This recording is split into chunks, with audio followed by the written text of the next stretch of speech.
Yeah, continue ulit.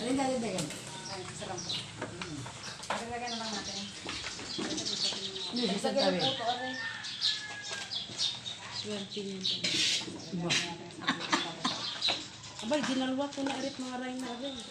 Hindi naman makalakad. Lalagyan pa?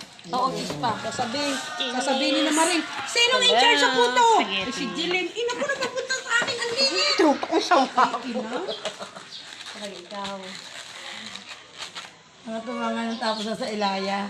Sabi, kaswerte naman na makakuha na ng panay liig. Ayoko nakakuha ng liig. Hindi, walang lamang ano na. Talagang liit. Liig lang talagang 3 piraso. Pag cheese. Madam. Ay, madam, anong tawag dito sa puto? Puto, kaikit. Paiket. Ayun, putong paiket. Paano si Michelle Guccio yun? Si Bejeboy.